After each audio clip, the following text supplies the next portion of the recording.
Capítulo 22. O Diário de Alicia Berenson. 2 de agosto. Hoje está ainda mais quente. Está mais quente em Londres que em Atenas, ao que parece. Mas Atenas pelo menos tem praias. Paul me ligou de Cambridge hoje. Fiquei surpresa ao ouvir sua voz. Há meses não nos falávamos. A primeira coisa que me ocorreu foi que tia Lídia devia ter morrido, e não tenho vergonha em admitir que senti certo alívio. Mas não era por isso que ele estava ligando. Paul estava bem evasivo. Fiquei esperando que ele dissesse o que queria dizer, mas nada. Paul não parava de perguntar como eu estava, se Gabriel estava bem, e disse alguma coisa, indicando que com Lídia andava tudo como sempre. Eu falei, vou aí um dia desses. Já faz muito tempo, ando querendo fazer uma visita mesmo. A verdade é que a simples ideia de ir até lá, de estar na casa com Lídia e Paul, abarca muitos sentimentos complicados. Portanto evito voltar a Cambridge, mas me sinto culpada. Ou seja, no fim das contas, acabo me sentindo mal com qualquer uma das decisões. Seria bom a gente se rever, eu disse. Vou fazer uma visita logo, logo. Eu estava agora mesmo prestes a sair por isso, então Paul disse algo tão baixinho que eu não consegui ouvir. O quê? O que foi que você disse? Eu disse que estou com um problemão, Alicia. Eu preciso da sua ajuda. O que aconteceu? Não posso dizer pelo telefone. Preciso falar com você pessoalmente. É que... acho que agora não vai dar para ir a Cambridge. Eu posso ir aí. Hoje de tarde. Tudo bem. Alguma coisa na voz dele me fez concordar sem hesitar. Ele parecia desesperado. Tá bom. Tem certeza de que não pode dizer agora. A gente se vê mais tarde. E desligou. Passei o resto da manhã pensando nisso. O que poderia ser tão sério assim para fazer Paul recorrer logo a mim? Teria a ver com Lídia? Ou talvez com a casa? Não fazia sentido para mim. Não consegui trabalhar depois do almoço. Colocava a culpa no calor, mas a verdade é que estava com a cabeça longe. Fiquei zanzando pela cozinha, olhando pela janela, até que vi Paul na rua. Ele acenou para mim. Alicia, oi. A primeira coisa que me chamou a atenção foi o aspecto péssimo dele. Paul tinha perdido muito peso, especialmente na face, nas têmporas e nas mandíbulas. Estava esquelético, visivelmente doente. Exaurido. Assustado. A gente se sentou na cozinha com o ventilador ligado. Ofereci uma cerveja, mas ele disse que preferia algo mais forte, o que me surpreendeu, porque eu não me lembrava de ele ser muito de beber. Servi uma dose de uísque pequena, e Paul colocou mais no copo, quando achou que eu não estava olhando. De início, ele não disse nada. Ficamos lá em silêncio por um instante. Até que ele repetiu o que tinha dito ao telefone. As mesmas palavras. Eu estou com um problemão? Perguntei o que ele queria dizer com isso. Tinha a ver com a casa. Paul me olhou sem entender. Não, não era a casa. Então o quê? Sou eu. Ele hesitou, mas por fim conseguiu botar para fora. Eu tenho apostado. E perdido muito, na verdade. Havia anos que ele gostava de apostar. Disse que começou como uma forma de sair de casa, de ter algum lugar para ir, algo para fazer, se divertir um pouco, o que era perfeitamente compreensível. Diversão não é algo que se encontra em abundância quando se vive com Lídia. Mas ele vinha perdendo mais e mais, e agora a situação estava fora de controle. Ele já tem limpado a poupança, onde já não havia grande coisa, para começo de conversa. De quanto você precisa? 20 mil. Não acreditei no que tinha ouvido. Você perdeu 20 mil. Não foi de uma vez só. E eu peguei emprestado com algumas pessoas, e agora elas querem que eu pague. Que pessoas? Se eu não pagar, vou ter problemas. Você já contou isso para sua mãe? Eu sabia a resposta. A vida de Paul estava uma bagunça, mas ele não era burro. Claro que não. Ela me mataria. Preciso que você me ajude, Alicia. Por isso vim até aqui. Eu não tenho esse dinheiro, não, Paul. E o pagou. Não preciso de tudo de uma vez. Só um pouco. Eu não disse mais nada, e ele continuou pedindo. Essas pessoas queriam algo naquela mesma noite.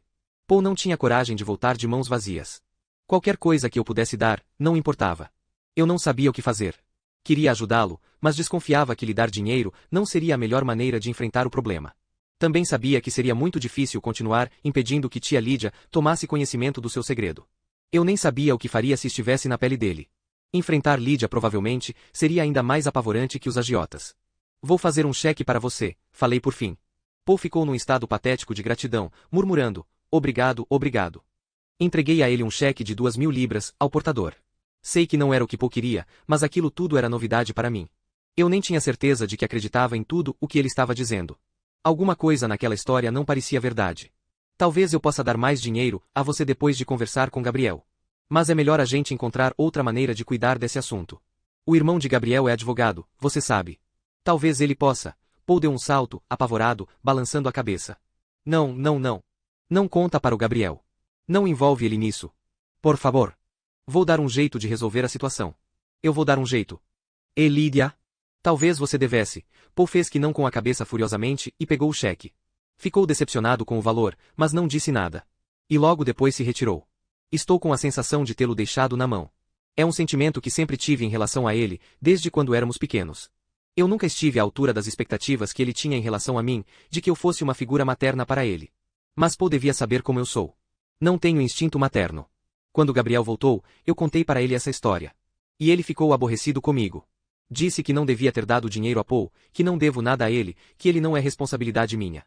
Eu sei que Gabriel tem razão, mas não consigo deixar de me sentir culpada.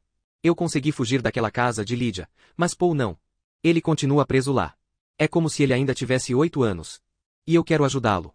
Mas não sei como. 6 de agosto. Passei o dia todo pintando, experimentando com o fundo do retrato de Jesus. Tenho feito esboços usando as fotos que tiramos no México, terra vermelha e ressecada, arbustos escuros repletos de espinhos, tentando imaginar como captar aquele calor, aquela aridez agressiva.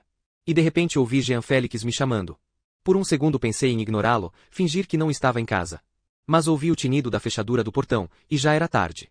Botei a cabeça para fora da janela, e ele estava atravessando o jardim. Jean Félix acenou para mim. Oi, meu bem. Estou atrapalhando? Você está trabalhando? Estou sim. Automall. Continue. Só 6 semanas até a exposição, sabe? Você está bastante atrasada. E deu aquela sua risada irritante. Minha expressão deve ter me denunciado, porque ele logo tratou de acrescentar. Estou só brincando. Não vim aqui controlar o seu trabalho. Eu não disse nada. Voltei para o ateliê, e ele foi atrás de mim. Colocou uma cadeira, em frente ao ventilador. Acendeu um cigarro, e o vento fazia a fumaça dar voltas ao seu redor. Voltei ao cavalete, e peguei meu pincel. Jean Félix começou a falar enquanto eu trabalhava. Queixou-se do calor, dizendo que Londres não estava preparada para esse tipo de clima, comparando com Paris e outras cidades que lidariam melhor com essas condições. Depois de algum tempo, parei de ouvir. E ele continuava se queixando, se justificando, cheio de autocomiseração, e eu ali morrendo de tédio. Ele nunca me pergunta nada. Jean Félix não se interessa por mim de verdade. Mesmo depois de todos esses anos, eu sou apenas um meio para alcançar um fim, um público para o programa do Jean Félix. Talvez seja injustiça minha. Jean Félix é um velho amigo, e sempre esteve ao meu lado. Mas ele é solitário, só isso. E eu também. E prefiro ficar sozinha a estar com a pessoa errada. Por isso nunca tive nenhum relacionamento sério antes de Gabriel. Estava esperando por ele por alguém real, tão sólido e verdadeiro quanto os outros eram falsos. Jean Félix sempre teve ciúme da nossa relação. Tentava esconder, e ainda tenta, mas para mim é mais que óbvio que ele odeia Gabriel. Está sempre falando mal dele, dando a entender que Gabriel não tem o meu talento, que é vaidoso e egocêntrico. Acho que Jean Félix pensa que um dia eu vou passar para o lado dele e cair de joelhos aos seus pés. O que não percebe é que, a cada comentário maldoso e depreciativo que faz, ele me joga ainda mais nos braços de Gabriel. Jean Félix sempre fala da nossa amizade antiga. É o jeito que ele tem de ressaltar a nossa ligação, a intensidade daqueles primeiros anos, na época em que estávamos sempre juntos. Mas acho que não se dá conta de que está se prendendo a uma época da minha vida em que eu era infeliz. E a afeição que tenho por ele é por causa daquela época. Somos como duas pessoas casadas que não se amam mais. Hoje percebi o quanto não gosto dele. Eu avisei, estou trabalhando. Preciso adiantar isso aqui, se não se importa. Jean Félix fez cara feia. Você está pedindo que eu me retire? Eu acompanho você pintando desde a primeira vez que pegou um pincel. Se fui um incômodo esses anos todos, você bem que podia ter dito antes. Estou dizendo agora. Meu rosto ficou quente, eu estava ficando furiosa. Não dava para controlar. Eu tentava pintar, mas minha mão tremia. Sentia que ele estava me observando, eu praticamente ouvia os pensamentos de Jean Félix, tic-taqueando, sibilando, rodopiando. Então ele concluiu por fim, você ficou chateada comigo. Por quê? Eu acabei de dizer. Não dá para você ficar aparecendo assim, do nada. Você precisa ligar antes ou mandar uma mensagem. Eu não sabia que precisava de um convite formal para me encontrar com a minha melhor amiga. Houve um momento de silêncio. Ele não tinha levado numa boa. Imagino que não teria como ser de outro jeito. Eu não pretendia dizer as coisas daquela maneira, queria passar a mensagem mais delicadamente. Mas não consegui me conter, não sei porquê. E o engraçado é que eu queria magoá-lo. Eu queria ser cruel. Jean Félix, olha só. Diga. Não é fácil dizer isso, mas depois da exposição, é hora de fazer algumas mudanças. Mudar o quê? Mudar de galeria. Eu quero mudar. Jean Félix ficou me olhando, surpreso. Parecia um menininho, pensei, prestes a irromper em lágrimas, e tudo o que eu sentia era irritação. Está na hora de recomeçar do zero. Nós dois. Entendi. Ele acendeu outro cigarro. E imagino que isso tenha sido ideia de Gabriel. Gabriel não tem nada a ver com isso. Ele tem um ódio profundo de mim. Não seja bobo. Ele colocou você contra mim. Eu vi isso acontecendo. Já vem rolando há anos. Isso não é verdade. E qual seria a outra explicação? Que outro motivo você teria para me apunhalar pelas costas? Não seja tão dramático. A gente só está falando da galeria. Não tem nada a ver com você e eu. Vamos continuar sendo amigos. Podemos continuar nos encontrando. Se eu mandar uma mensagem ou ligar antes. Ele riu e começou a falar rápido, como se quisesse soltar tudo antes de ser interrompido. TSC. Esse tempo todo eu realmente acreditava que havia alguma coisa entre nós, e agora você diz que não era nada. Assim, de repente. Ninguém se preocupa com você como eu. Ninguém. Jean Félix, por favor, não acredito que você fez isso. Já tem um tempo que eu queria dizer isso para você. Evidentemente, foi a pior coisa que eu podia ter dito. Jean Félix ficou atordoado. Como assim tem um tempo? Quanto tempo? Não sei. Um tempo. E você tem me enganado esse tempo todo? É isso? Meu Deus, Alicia. Não acaba com tudo desse jeito. Não me descarta assim. Eu não estou descartando você. Não seja tão dramático. Nós sempre vamos ser amigos. Vamos parar por aqui agora. Sabe por que eu vim aqui hoje? Para convidar você para ir ao teatro na sexta. Ele tirou 2 ingressos do bolso do casaco e mostrou. Eram para uma tragédia de Eurípides, no National Theatre. Gostaria que fosse comigo. Uma forma mais civilizada de nos despedirmos, concorda? Pelos velhos tempos. Não diga não. Heseriai. Era a última coisa que eu queria fazer. Mas não queria contrariá-lo ainda mais. Acho que teria concordado com qualquer coisa, só para me livrar de Jean Félix. Então concordei. 10:30 da noite. Quando Gabriel voltou para casa, conversei com ele sobre o que tinha acontecido com Jean Félix. Ele disse que, de qualquer forma, jamais havia entendido a nossa amizade, que Jean Félix é meio repulsivo e que não gosta do jeito como ele me olha. E como ele me olha? Como se fosse seu dono ou coisa assim. Acho que você deveria se desligar da galeria agora, antes da exposição. Não posso, está muito em cima. Não quero que ele me odeie. Você não sabe como ele pode ser vingativo. Você parece estar com medo dele. Não. Só é mais fácil assim, me afastar aos poucos. Quanto antes, melhor. Ele está apaixonado por você. Você sabe disso, não é? Não entrei nessa discussão, mas Gabriel está enganado. Jean Félix não está apaixonado por mim. Ele se interessa mais pelas minhas pinturas que por mim. O que é outro motivo para me afastar dele. Jean Félix não está nem aí para mim. Mas Gabriel tinha razão num ponto. Eu tenho medo dele.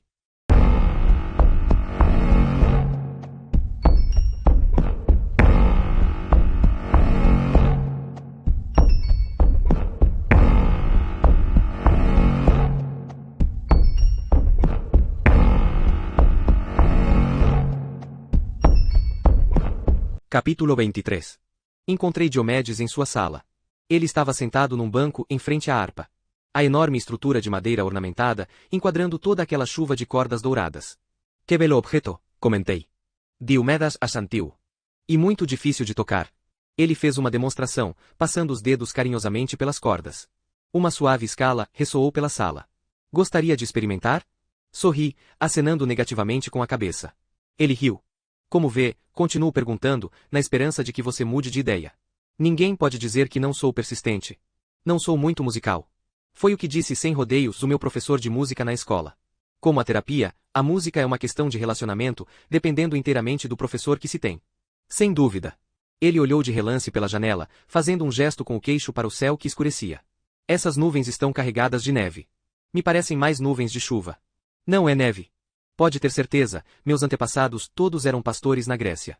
Essa noite vai nevar. Diomedes lançou um último olhar esperançoso às nuvens, e se virou de novo para mim. Em que posso ajudá-lo, Theo? É o seguinte. Deslizei o exemplar da peça sobre a mesa para o outro lado. Ele deu uma espiada. O que é isso? Uma tragédia de Eurípides. Estou vendo. E por que você está me mostrando isso? Bem, é Alceste, o título que Alicia deu ao autorretrato, pintado depois do assassinato de Gabriel. Ah, sim, claro. Diomedes olhou para o livro com mais interesse. Colocando-se no lugar de uma heroína trágica. Possivelmente.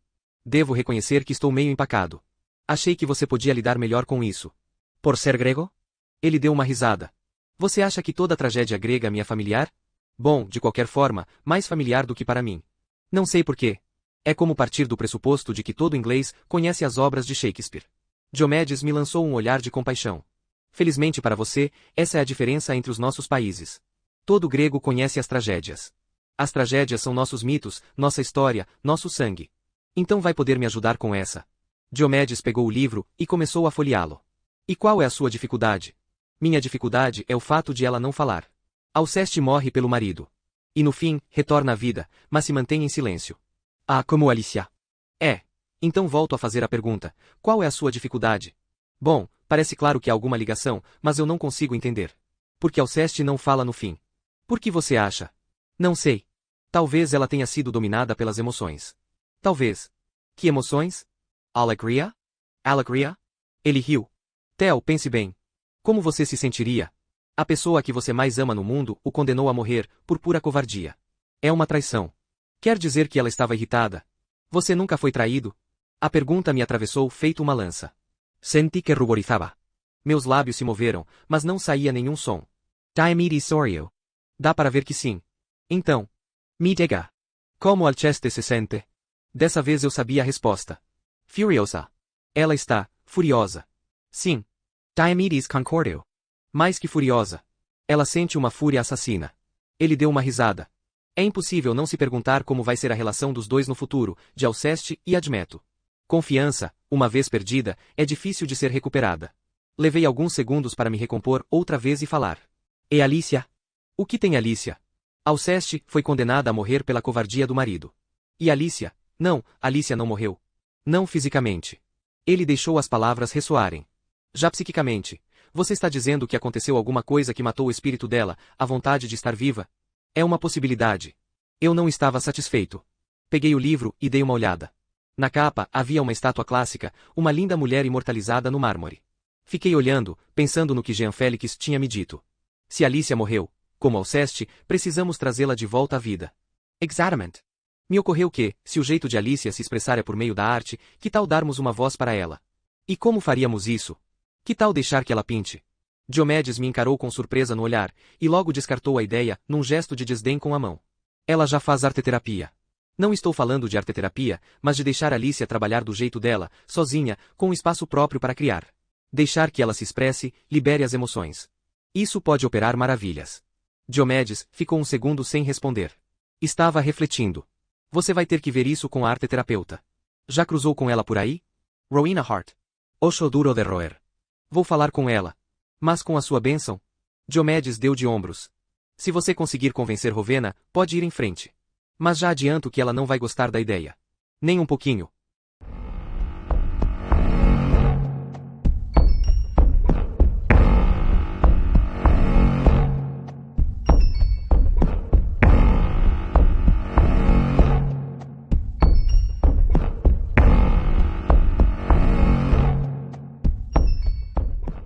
Capítulo 24.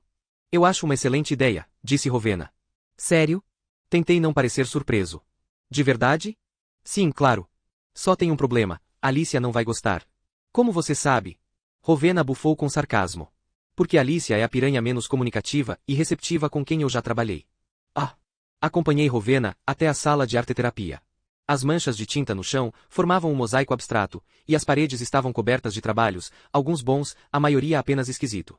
De cabelos loiros e com rugas profundas entre as sobrancelhas, Rowena tinha um ar cansado, de uma pessoa explorada, sem dúvida por causa do mar de pacientes nada cooperativos. Alicia evidentemente era uma dessas decepções. Ela não participa da arteterapia? Perguntei. Não. Rowena continuava, empilhando trabalhos dos alunos, numa prateleira, enquanto falava. Eu tinha muita expectativa quando ela entrou para o grupo, fazia o possível para que ela se sentisse à vontade, mas Alicia se limita a ficar sentada lá, olhando para a folha em branco. Nada parece convencê-la a pintar, ou sequer, pegar um lápis para desenhar. Um exemplo terrível para as outras. Eu acenava que sim com a cabeça, solidário. O objetivo da arteterapia é fazer com que os pacientes desenhem, pintem, e, sobretudo, falem dos seus trabalhos, associando-os ao seu estado emocional. É uma excelente maneira de botar o inconsciente no papel, literalmente, e a partir daí pensar e falar a respeito. Como sempre, tudo depende da habilidade do terapeuta. Ruth costumava dizer que pouquíssimos terapeutas eram de fato habilidosos ou intuitivos. A maior parte se limita a ser como um encanador. Na minha opinião, Rowena era uma verdadeira encanadora. Estava claro que ela se sentia afrontada por Alicia. Tentei me mostrar o mais conciliador possível. Talvez seja doloroso para ela, sugere, gentilmente. Doloroso? Não deve ser fácil para uma artista como Alicia pintar com as outras pacientes. Por que não? Não estaria à altura dela? Eu conheço o trabalho de Alicia. E não a considero tão genial assim, não. Rowena gemeu, como se tivesse comido algo desagradável. Então era por isso que ela não gostava de Alicia. Inveja. Qualquer um pode pintar desse jeito, continuou. Não é difícil fazer uma representação fotorrealista, o mais difícil é ter um ponto de vista. Eu não queria entrar numa discussão sobre a arte de Alicia. Quer dizer então que vai ficar aliviada se eu tirar Alicia de você? Rowena me lançou um olhar penetrante. Sinta-se à vontade. Obrigado. Fica o Gretel. Rowena torceu o nariz, desdenhosa. Você vai ter que fornecer o material. Meu orçamento não permite que eu compre tinta a óleo.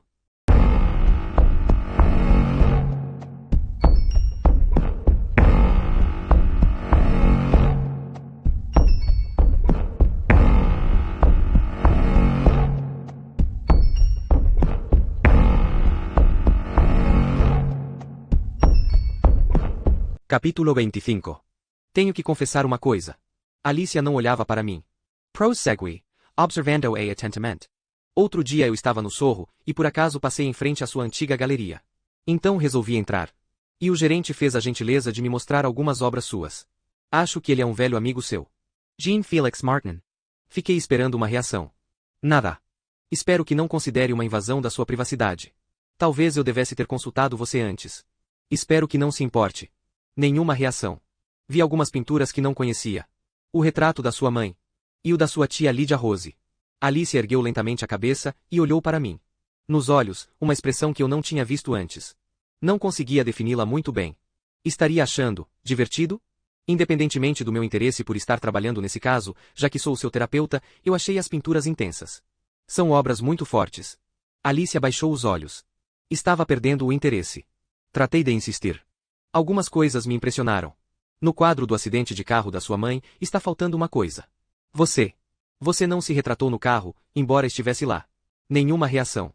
Fiquei me perguntando se você só consegue pensar no acidente como uma tragédia dela. Por ela ter morrido. Mas na verdade também havia uma menininha no carro. Uma menina com um sentimento de perda que desconfio que não tenha sido reconhecido por ninguém, nem plenamente vivido. Alicia moveu a cabeça. Olhou para mim. Um olhar desafiador. Eu estava tocando em algo importante. Continue. Perguntei a Jean Félix sobre o seu autorretrato, Alceste. Sobre o significado dele. E ele sugeriu que eu lesse isso aqui. Peguei então o exemplar da peça, Alceste. E o deslizei, sobre o tampo da mesinha de centro.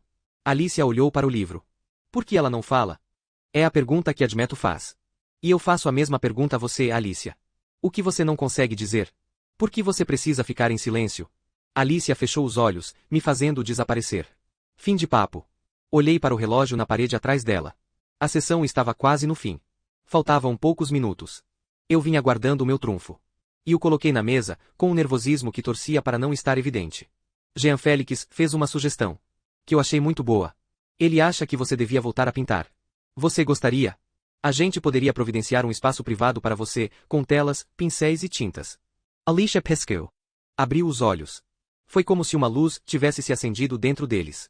Eram olhos infantis, arregalados e inocentes, sem nenhum desdém ou desconfiança. Seu rosto pareceu adquirir alguma cor. De repente, ela parecia incrivelmente viva. Conversei com o professor Diomedes, e ele concordou, e Rowena também. Então depende de você, Alicia. O que acha? Fique aí esperando. Ela olhava para mim. Até que finalmente consegui o que queria. Uma reação clara, um sinal de que estava no caminho certo. Foi um leve movimento. Quase imperceptível, na verdade. Mas dizia muita coisa. Alicia sorriu.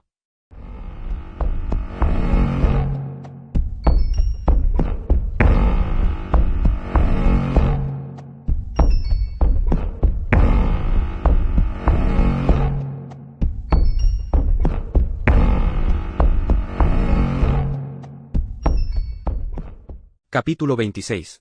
O refeitório era o ambiente mais quente do Grove. Aquecedores a todo vapor se perfilavam nas paredes, e os bancos mais próximos dele eram sempre os primeiros a ser ocupados. O almoço era a refeição mais movimentada, com funcionários e pacientes comendo lado a lado. O vozerio alto dos comensais gerava uma cacofonia barulhenta, resultado da agitação, um tanto desconfortável da reunião, de todas as pacientes no mesmo espaço. Duas serventes caribenhas animadas riam, e conversavam enquanto serviam linguiça com purê de batata, fish and chips e frango ao curry, tudo com um cheiro muito melhor que o gosto. Escolhi o fish and chips, considerando-o a opção menos pior. Enquanto caminhava para me sentar, passei por Elif. Ela estava cercada pela sua gangue, um grupo carrancudo das pacientes mais valentonas. Reclamava da comida, quando passei pela sua mesa. Eu não vou comer essa merda. E empurrou a bandeja para longe. A paciente à sua direita pegou a bandeja, preparando-se para tirá-la das mãos de Elif, que lhe deu um pescoção. Piranha fominha. Cretiu Elif. Devolve isso aqui. O incidente causou uma gargalhada generalizada à mesa. Elif puxou de volta o prato e se atracou com a comida com prazer renovado. Reparei que Alicia estava sentada sozinha, nos fundos do refeitório.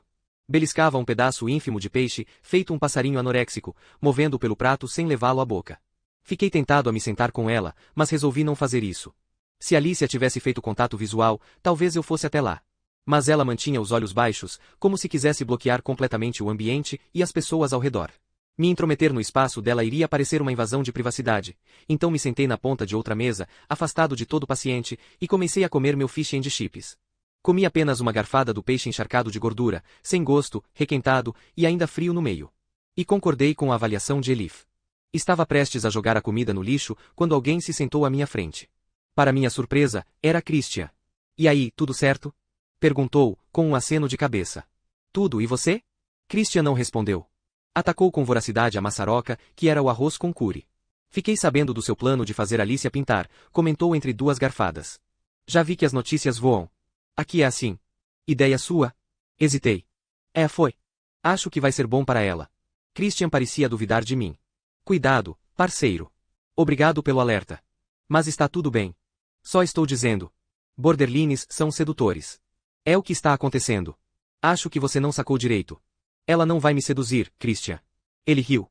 Acho que já seduziu. Você está dando exatamente o que ela quer. Estou dando o que ela precisa. É diferente. Como você sabe do que Alicia precisa? Você está se identificando demais com ela. Isso é óbvio. Mas a paciente é ela, e não você. Olhei para o relógio, numa tentativa de disfarçar a raiva. Tenho que ir. Levantei e peguei a bandeja. Como saia me off a star, mas Christian me interpela. Ela vai se virar contra você, Theo. Espera só. Não diga que não avisei. Fiquei irritado com isso. E essa irritação me acompanhou pelo resto do dia. Depois do expediente, saí do Grove e fui à lojinha no fim da rua comprar um maço de cigarros. Coloquei um cigarro na boca, acendi, dei uma tragada profunda, praticamente sem perceber o que estava fazendo. Pensava no que Christian tinha dito, reproduzindo a fala dele mentalmente enquanto os carros passavam. Borderlines são sedutores, eu o ouvia dizendo. Seria verdade? Por isso eu havia ficado tão incomodado. Será que Alicia tinha me seduzido emocionalmente? Era evidente que Christian acreditava que sim, e eu não tinha dúvida de que Diomedes também suspeitava disso. E se eles estivessem certos? Buscando na consciência, me convenci de que a resposta era não. Eu queria ajudar Alicia, sim, mas também era perfeitamente capaz de permanecer objetivo em relação a ela, de me manter vigilante, avançar com cuidado e preservar devidamente as fronteiras.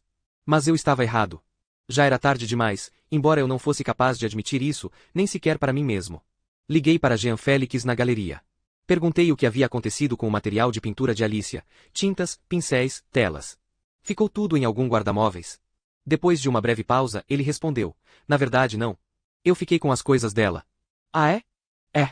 Eu esvaziei o ateliê de Alicia depois do julgamento e guardei tudo o que valia a pena guardar. Esboços, cadernos de anotações, cavalete, tintas. Estou guardando tudo para ela. Quanta gentileza!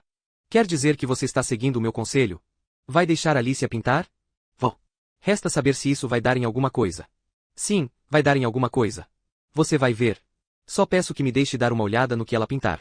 Havia uma estranha ânsia em sua voz. De repente me veio a imagem dos quadros de Alicia, enrolados em cobertores, feito bebês naquele depósito. Será que ele realmente estava guardando todos em segurança para ela? Ou simplesmente não conseguia se separar deles? Você poderia fazer a gentileza de deixar esse material no Grove? Perguntei. Seria conveniente para você? Bem eu. Um momento de hesitação. Percebi sua ansiedade. E dei um empurrãozinho. Ou então eu posso ir pegar, se for mais fácil. Sim, talvez seja melhor. Jean Félix tinha medo de vir aqui, medo de ver Alicia. Por quê? O que havia entre eles? O que ele não queria encarar?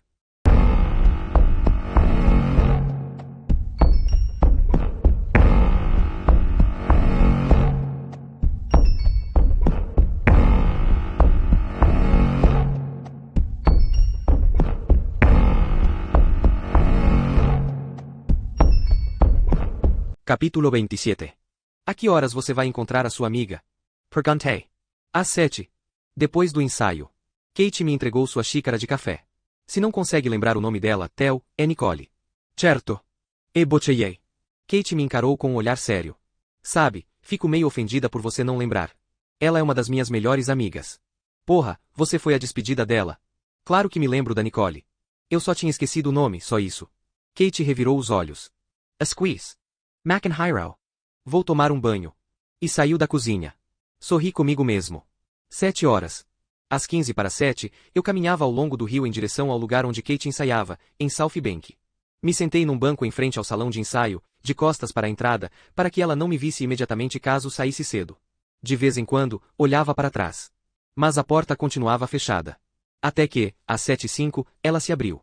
Os atores saíam do prédio rindo e conversando animadamente, em grupos de 2 ou 3.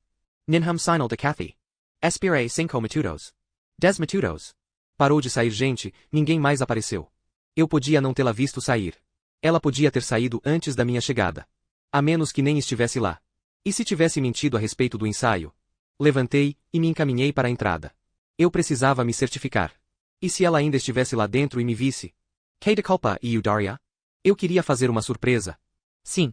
Eu diria que tinha vindo para levá-la para jantar junto com Nicole.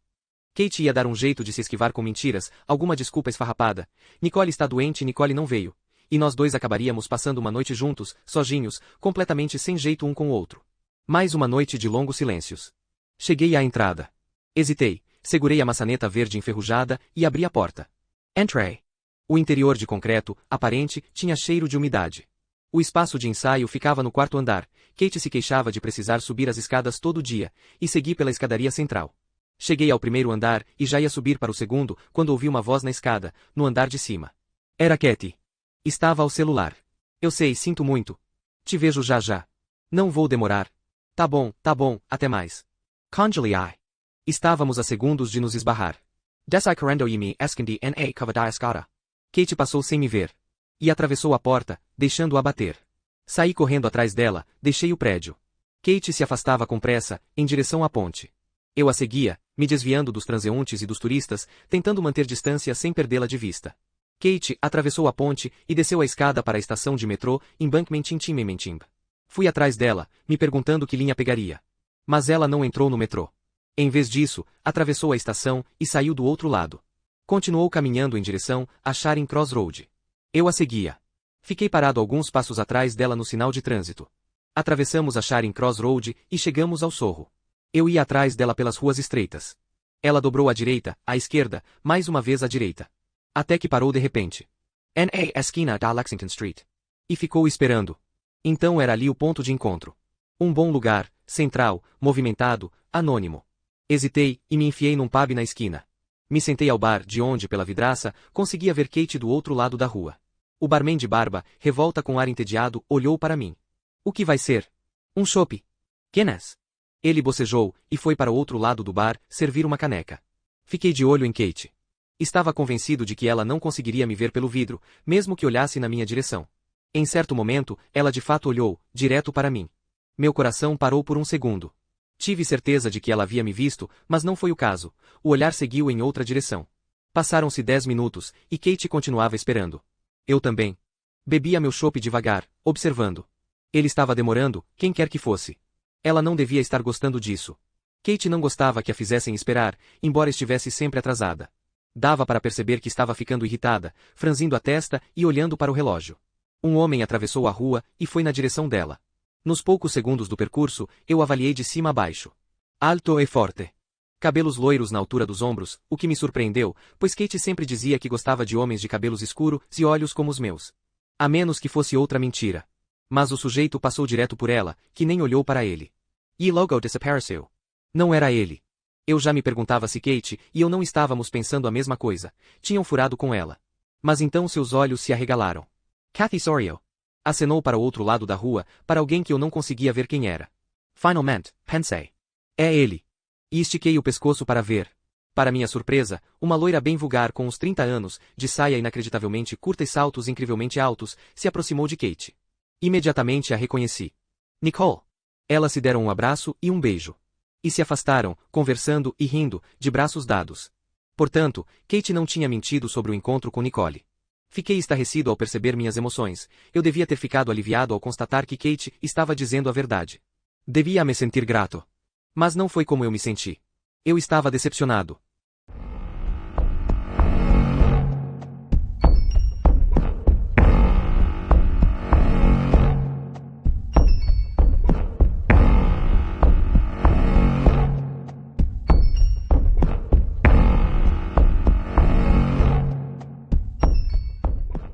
Capítulo 28.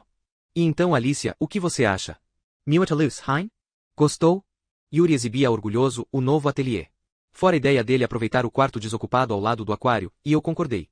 Parecia melhor que ficar na sala de arteterapia de Rowena, o que, dada sua clara hostilidade, poderia gerar dificuldades. Agora Alicia disporia de uma sala só para ela, com liberdade de pintar o que bem quisesse sem ser interrompida.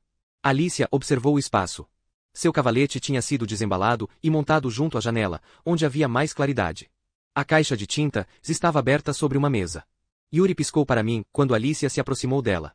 Ele estava empolgado com esse arranjo para que ela pintasse, e eu grato pelo seu apoio. Yuri era um precioso aliado, pois de longe era o integrante mais popular da equipe, pelo menos com as pacientes. Ele acenou a cabeça para mim e disse, boa sorte, agora é com você. E se retirou. A porta se fechou com uma batida. Mas Alicia não pareceu ouvir. Ela estava no seu mundinho, inclinada sobre a mesa, examinando as tintas com um leve sorriso. Pegou os pincéis de zibelina e os acariciou como se fossem flores delicadas. Desembrulhou 3 tubos de tinta, azul prussiano, amarelo indiano, vermelho cádmio, e os alinhou. Virou-se para a tela em branco no cavalete. Ficou contemplando-a, de pé ali por um longo tempo. Parecia estar entrando em transe, num devaneio. Sua mente estava em outro lugar, tinha dado um jeito de escapulir, viajando para bem longe daquela cela. Até que enfim, voltou à tona e se virou para a mesa. Espremeu um pouco de tinta branca na paleta e misturou com uma pequena quantidade de vermelho.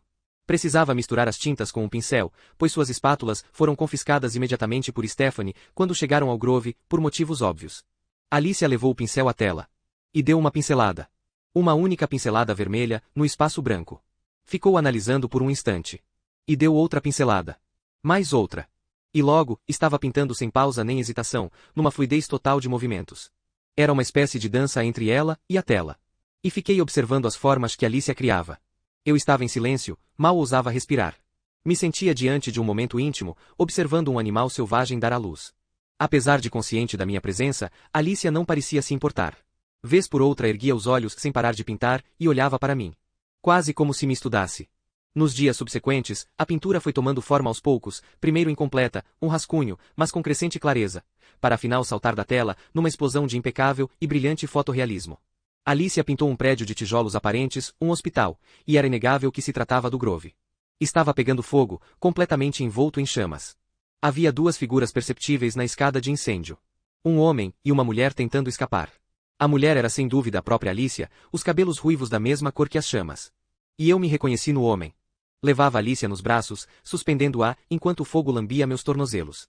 Eu não conseguia dizer ao certo se era representado resgatando Alicia ou prestes a jogá-la nas chamas.